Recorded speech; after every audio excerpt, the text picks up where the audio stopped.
Hi, everybody. Um, I'm here with Brittain Morning. Skinner. Nope, sorry, Brittain. Shoot. There we go. Brittain Skinner with Unitonomy. Dr. Brad Shuck from the University of Louisville. Another Brad Shuck behind us. Kind of a cool depth effect today, unintended, but here we are. And I'm Charley Miller of Unitonomy. So this is part two of a conversation we started on Friday about how employees are feeling isolated in the different experiences they're enduring through the pandemic with the social distancing. Friday's conversation was mainly about parenting with kids and the different sort of versions of that story. What is it like to be a parent, single parent or multi-parent household with kids of different ages, maybe one kid, maybe five kids, in trying to also do work and be a good employee and a good collaborator, colleague. Today we're going to shift the focus to talk about just people in general at home during this thing, and thinking about the differences as we build empathy here across the different types of colleagues going through this. What is it like to be someone who's actually alone? So Brittain's joining us here to talk about that. Brittain, I know you and your dog are partnered up through this right now. And I'm going to go to you first here to talk about just top level, like what has it been like the last month for you? Sure. Thank you, Charlie. It has been very interesting. At first I was maybe a little bit excited to, cancel some things on my calendar, have some more free time to do some things. And that first week, I I think I killed it. I was getting more stuff done in that week. It was great. We're now on week 5, and I would love to be out doing something. Being able to meet up with people, have friends over. Uh, yes, I'm ready to be out of the isolation. I'm also an extrovert, so I think that has added to it. I get my energy from being around people, and um, right now I'm not getting that as much in person. I do have a number of standing Zoom calls that are happening each week with friends. There's a virtual meetup on Friday nights. I have another group that gets together on Tuesdays just to kind of have that interaction. And I also find myself talking out loud to my dog more often. I always have done that a little bit, but now it's kind of a daily thing. She hasn't answered back in English yet, but the isolation's still short, so we may see that yet. So, some good and some bad. I'm an introvert, and my wife is too. I think when you first said you're kind of looking forward to it, that made me laugh because we are too. Like, it takes a lot of energy for us to kind of go out and meet people and do things that we all do as part of a functioning society, and that's all stuff that's great. But as introverts, we need to hunker down a lot to kind of just build up the energy sources. So when everyone says there's like a long staycation, which is kind of weirdly is, that's kind of inviting. Now, that said, of course, there's a lot of horrible stuff going on in the world right now. And there's also a guilt thing here where it's like, why would you look forward to something that's horrible as this, right? So we're kind of in our brains even dealing with that imbalance. So back to what it's like to be alone. What is it like for you right now, Brittain, when you are trying to just process everything? You're processing what's happening in the world. You're processing your family and their safety. You're processing, your own needs and activities at the house. Like, just give us a sense of that's like for you. Sure. So, first and foremost, I think what is really important to acknowledge is that however challenging it may be for me to spend a few weeks alone at home, not going out as much, that pales in comparison to what those in the medical field, friends who are on the front lines, what they're going through. That's an entirely different and much more challenging experience, obviously. I think for me, I have family. I just don't live with them. My mom and my sister So there's been a lot of stress in, worrying about them and are they okay? Do they have what they need? Am I in a place or a position to be able to help with any of that? I have ordered things remotely, but if it involves actually being present and trying to assist, I can't do that right now. Then there's also sort of this weird fatigue that I think set in maybe week 2, week 3 of just I don't know quite how to explain it, but it was a lot of worry. Worry about if I get sick, what happens with my dog? What happens with everything, in my home? How is that going to impact my family when they're so far away?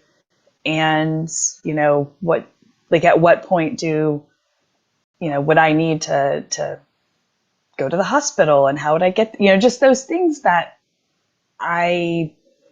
when those have crossed my mind, they are a lot more disturbing than I guess I expected or would have had normally.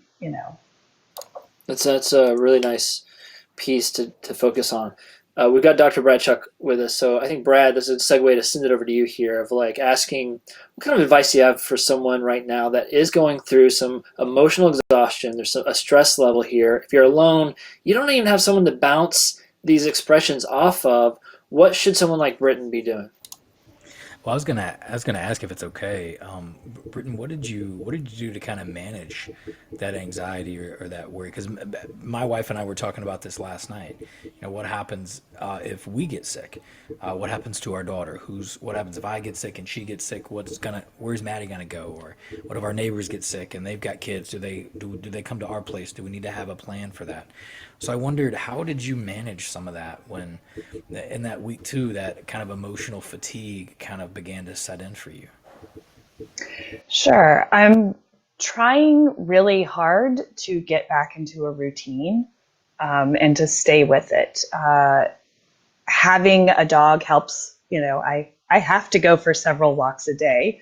And I've found that helps clear my head when I take those walks and just try to kind of calm down about things and to try and, either come up with a plan or just really sort of step back from it and not have that worry be first and foremost.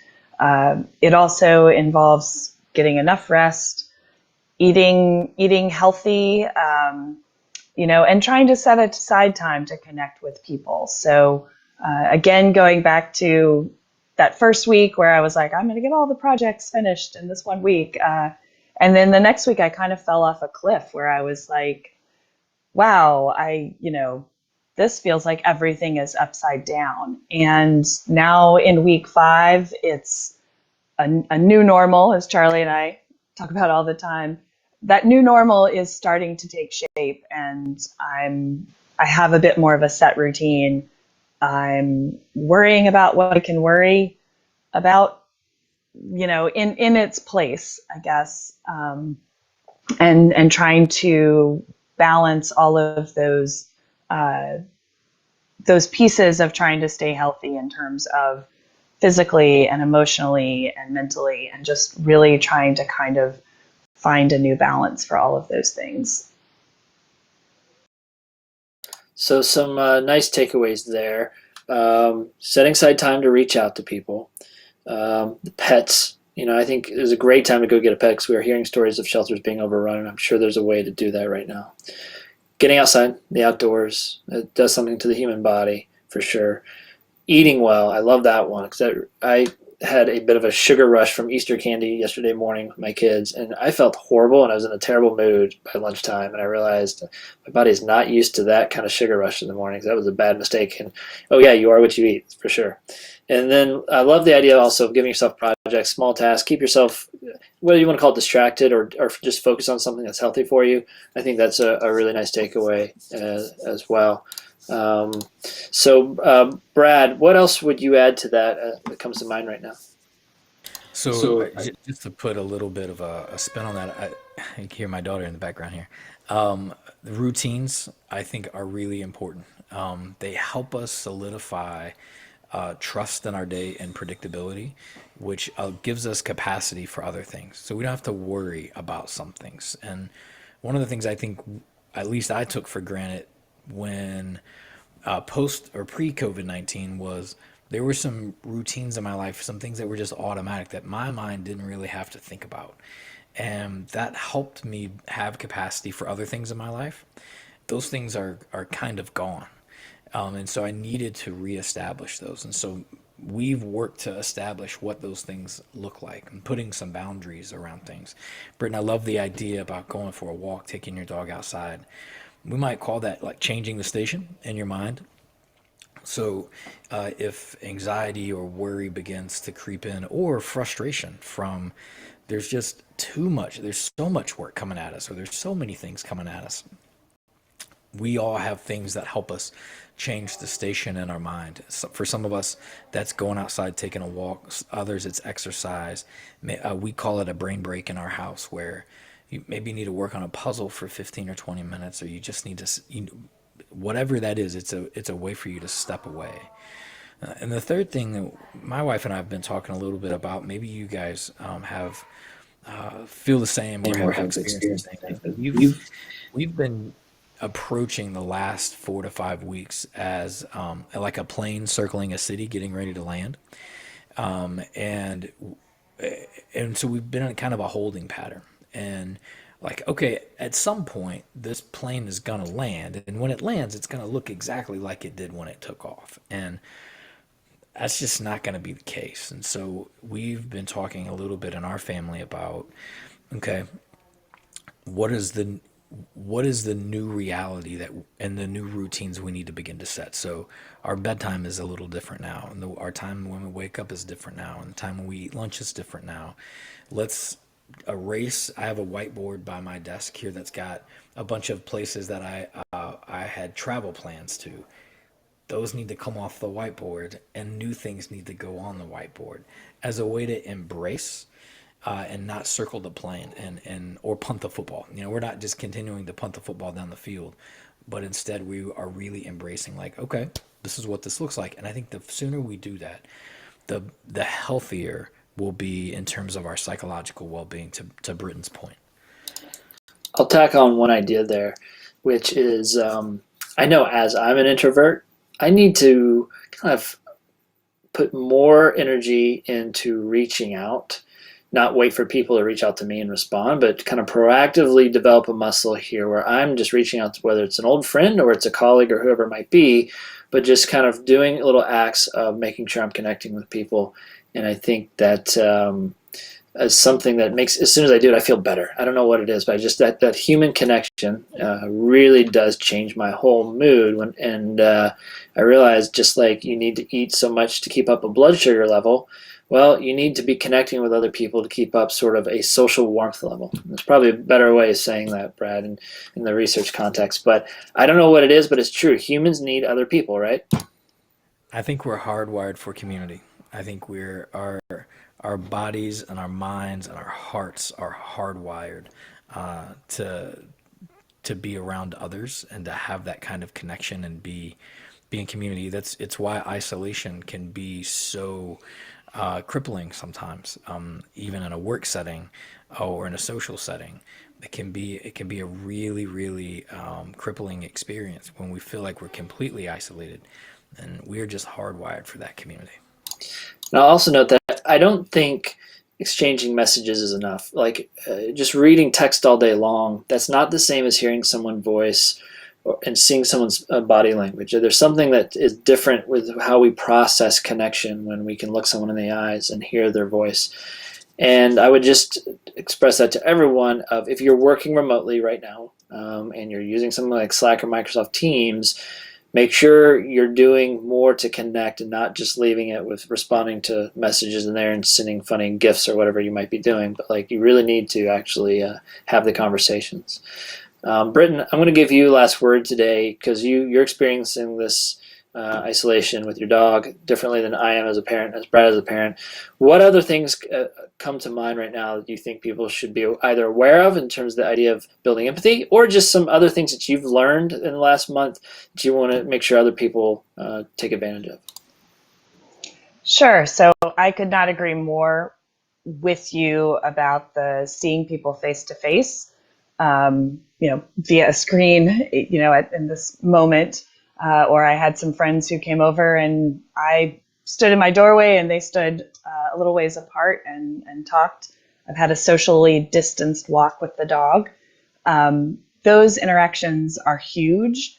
And it reminds me that I'm still connected to a much bigger world and a much larger community. I have a group of friends that on Saturday we just turn on Zoom and you can be working on crafts, you can be cleaning the house, whatever. Just having that open and interacting with people as you go about and do things has been huge. So I think takeaways would definitely be, giving yourself a routine.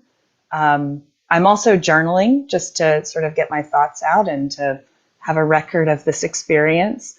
But then connecting and just checking on everyone. I know my experience is entirely different than the people in my life who have partners and children. But we all need to just be checking in on each other. So every phone call starts with, how are you doing? Even our Unitonomy meetings, we all start with a little bit of banter, and that's just really great to have that few minutes of feeling part of a larger community. So all those little bits of interaction, the more that you can get those to sort of feed in to your daily routine, the better it feels, even though it's a really strange time. Well said, really well said. Well, that is going to be today's show. Thank you all for joining. Brad, thank you. Brittain, really appreciate you providing your perspective here. What's your dog's name? Her name is Yara, after the Yarra River in Australia. I bet you're the only person with a Yarra dog in Louisville. That's just a guess. Definitely. And my Aussie friends are the only ones who pronounce her name right most of the time. All right. Well, thank you all so much. This was, again, a great, rich conversation, and I hope a lot of people take advantage of some of the ideas here. So, again, thanks, Brittain. Thanks, Brad. Thank you.